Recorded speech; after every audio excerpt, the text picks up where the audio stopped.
I've always preferred to watch life through a viewfinder. It started with a disposable camera when I was a kid, one of those cheap Kodak things my dad handed me during a family trip to Yosemite. I remember snapping pictures of squirrels and waterfalls, completely oblivious to the real purpose of being there. The memories, the connection, the laughter. That's how I've always been. Not fully in the frame, just behind it, quietly documenting everything. I met Haley during a shoot. She walked into the studio wearing denim and confidence, holding a coffee cup with her name spelled wrong, and correcting me with a smile I remember better than the weather that day. She was a friend of the bride. I was the photographer. That's how it began. A flash, a laugh, and then 7 years of marriage. Haley was incandescent. I mean, she had this way of filling a room. If you were lucky, she'd light you up just by looking at you. And I was lucky for a long time. Or I thought I was. People always say you notice something change, like a flick of a switch. But for me, it wasn't a switch, more like a slow shutter click. A moment that blurs before it develops. You only see what it really was after the picture comes out. The party was at her friend Kira's house. One of those lavish, open-bar affairs where the caterers wear black gloves and everyone pretends they don't remember each other's secrets. Haley said I didn't need to come, that it was mostly her old college group, nothing special. But Kira knew I did freelance work, and someone had dropped out last minute. She called me the day before and said they needed someone to shoot the event, candid style, low-key, blend in, no flash. So I showed up with 2 cameras slung across my chest like a tourist in a war zone. Haley didn't know I was hired. Kira wanted to keep it a surprise, a little thank you, she said, for all the photos I'd taken over the years without ever charging them. It wasn't the first time I'd photographed my wife in a room full of people, but it was the last. It was near the end of the night. People had loosened up, ties off, shoes kicked under chairs. The music dipped into that zone where everything gets a little softer, a little slower. That's when I saw her. Haley. She wasn't looking for me. Why would she be? I was a ghost with a lens, just another pair of eyes no one noticed. She was standing near the fireplace, laughing, that wide, open laugh she used to save for just us. And beside her was a man. Tall, casual, too familiar. He had his hand on her back like it had been there before. Like it belonged. I kept the camera up. It wasn't instinct. It was survival. I didn't want to believe what I was seeing. She leaned into him. He whispered something. Her hand touched his arm. Lightly, then again. She laughed again. And then, she kissed him. Not a peck. Not an accident. A kiss like they'd done it before. A kiss like she thought no one was watching. But I was. The camera clicked. One frame. Another. Her eyes were closed. His weren't. He scanned the room like he knew he was stealing something that didn't belong to him. And he didn't see me. Neither did she. I left right after that. Didn't say goodbye. Didn't ask questions. I drove home with my hands shaking on the steering wheel, the camera bag on the passenger seat like a co-conspirator. I didn't cry. I didn't scream. I didn't even think. I just parked in the driveway and sat in the dark until the porch light clicked on automatically at midnight. She came home late. Said Kira wanted her to stay and help clean up. Said it was good to catch up with old friends. Said she missed me. I said I was tired. That I had a headache. That I'd already gone to bed. The next day, I loaded the SD card into my laptop like I'd done 1,000 times before. Sorted through the images, clinking glasses, fake smiles, too much eyeliner, and not enough honesty. And then there it was. Frame 641. Her mouth on his hand on her waist. Their silhouettes outlined by the firelight behind them. A perfect shot, really. The kind you don't plan, just happen upon. Except this wasn't a shot for anyone's album. This was a secret no one meant to keep for long. I sat there for hours, just staring, zooming in, zooming out, trying to see something different. A mistake, a misunderstanding, but it was there, clear as a headline. My wife was kissing another man, and I caught it on camera. The thing about photography is, it's not always about what's in focus. Sometimes it's about what's missing, the space between, the shadows, the details just outside the frame that tell you more than the subject itself. That was how I began to see my marriage after that night. Not as a series of shared memories, but as negative space, the silence between conversations, the small things I didn't notice until they were already gone. I didn't confront her. Not at first.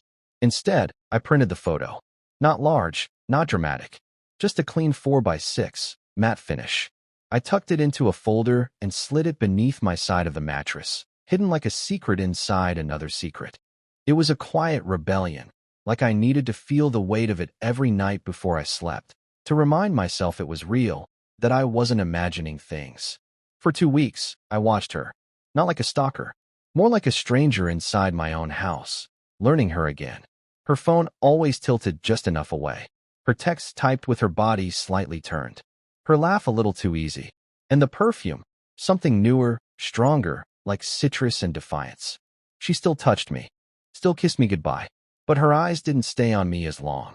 Her voice had a practiced tone, and I began to realize she'd been fading for longer than I wanted to admit. One evening, I told her I had a job, a weekend wedding in Napa. She nodded, distracted, already scrolling through something on her phone. Have fun, she said. Don't forget to pack extra batteries. I watched her reflection in the window as I left. She didn't even look up. I didn't go to Napa. There was no wedding. Instead, I rented a small studio across town. Just a desk, a bed, and a place to think. I stayed there for 3 days, combing through old photos. Not of her, not of us, of everything I'd shot over the years. Weddings, birthdays, engagements. Moments where other people smiled wide and honest, where hands reached for each other without hesitation. It was a strange kind of torture, seeing all that love, frozen in time, knowing mine had melted quietly while I wasn't looking. On the last night, I found an old photo from our honeymoon. Haley was barefoot, standing in the surf, wearing my flannel shirt and laughing as the wind caught her hair. I stared at it for a long time. She looked so full of life, of promise, of me, and I couldn't figure out when she stopped looking like that. When I came home, she was gone. Out with friends, she said in a text. I didn't reply. I walked into our room, opened the drawer, and took out the photo. Then I printed another. Frame 641. Larger this time. 8 by 10. I placed it in a white envelope, sealed it, and wrote her name on the front. That night, she came back late. I was sitting in the kitchen, the envelope in the middle of the table. What's this? She asked, dropping her purse and kicking off her shoes like nothing was wrong. Something I think you should see. She opened it. She stared, first at the photo, then at me. She didn't say a word, just blinked. Once, twice, and then, quietly, you were there? I didn't nod, didn't flinch, just said, I was hired to shoot the party. Kira didn't tell you. Her mouth opened, but nothing came out. I could see the wheels turning, the calculations, the excuses forming like smoke in the back of her throat. She finally spoke. It wasn't what it looked like. I let that hang in the air. The lie, the desperation. I stood. I think I'm going to stay at the studio for a while. Her voice cracked. You're leaving? I wanted to say something sharp, something to make her feel what I felt. But instead, I just said, no, I'm just stepping out of the frame. And I walked out. The days that followed were strange. Quiet. Too quiet. I told no one. Not my parents, not my brother, not my friends. I kept working, kept shooting. People smiled at me, thanked me for capturing their perfect moments, and I nodded and played along. I was good at that, at hiding behind the lens. But inside, I was unraveling. One night, I developed the rest of the photos from that party. Not just the kiss, the whole sequence. I watched the timeline unfold in still frames. Him arriving, her face lighting up, the drinks, the touches, the way they swayed toward each other even in a crowded room. It wasn't an accident. It wasn't a lapse in judgment. It was a pattern. She'd made a choice, not just to betray me, but to pretend like it wouldn't matter. Like I wouldn't matter. Like I wasn't even there. And that realization, that was the real wound. Not the kiss, not the man, but the way she'd erased me without ever saying a word. About a week later, I got a text. Simple. Cold. We should talk. I didn't respond. I didn't need to. The photo had said everything. But she called the next day, then the next. I ignored them all. And then, one afternoon, I came back to the studio and found her waiting at the door. She looked tired, pale, her makeup too careful. I just want to talk, she said. So I let her in. She sat on the edge of the bed like it wasn't strange, like this was just a conversation between spouses, not a post-mortem. I sat across from her, arms crossed, heart braced. It was one time, she said. I raised an eyebrow. She faltered. Okay, a few. But it didn't mean. Don't, I said. Don't pretend this was nothing. I saw your face, Haley. She went quiet. You smiled like I used to make you smile. Tears welled up in her eyes, but I didn't reach for her. Not this time. She said she'd felt lonely, that I'd become distant, that I was always behind the camera, never beside her. And maybe there was truth in that. Maybe I did lose touch. Maybe I did stop showing up in the way she needed. But the difference was I never left the room. I never chose someone else. She did. And now, here we were, sitting in the ruins of something we both helped build and both helped break. I don't want a divorce, she said softly. I nodded. But you don't want me either. She didn't answer. I watched her leave again. This time not angry, just empty, like we'd both finally seen the photo for what it was. Not just a kiss, but a moment of truth, a revelation. After she left the studio that evening, I didn't cry. I didn't scream or break things or curse the universe. I just sat in the dark, the hum of the mini fridge the only sound in the room. I stared at the folder on the table, the one that still held the photograph. Frame 641. The kiss that had rewritten the story of my marriage. There's this belief, maybe a lie we all tell ourselves, that closure comes with answers. That if we just ask the right question, hear the right confession, we can wrap pain in understanding and walk away clean. But that night, I learned something else. Sometimes closure is just accepting that there is no explanation that makes betrayal okay. I didn't need more words. I had the picture, and that was enough. A week passed, then another. Haley stopped calling. I guess she understood, finally, that there was no repairing something that had snapped so deeply, so permanently.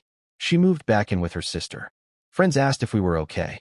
I said we were taking space, which wasn't a lie, just a softer version of the truth. Then something strange happened. People started talking about the party. Not to me, but around me. A whisper here, a question there. Someone had seen the photos.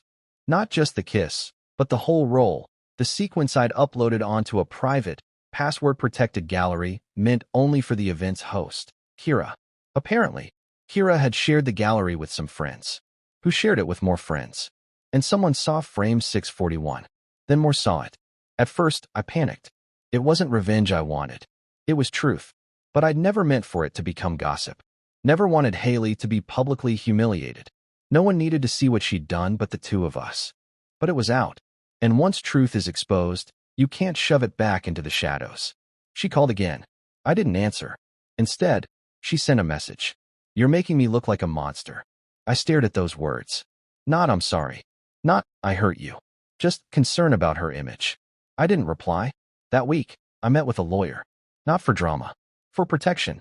We discussed separation of assets, potential timelines, even the studio lease. It was clinical, calm. I told him I didn't want to destroy her, just to be done. We filed for divorce on a Thursday morning. I signed my name in black ink, steady hand, no hesitation. The clerk said I was the quietest client she'd ever had. I didn't tell her the noise was all inside.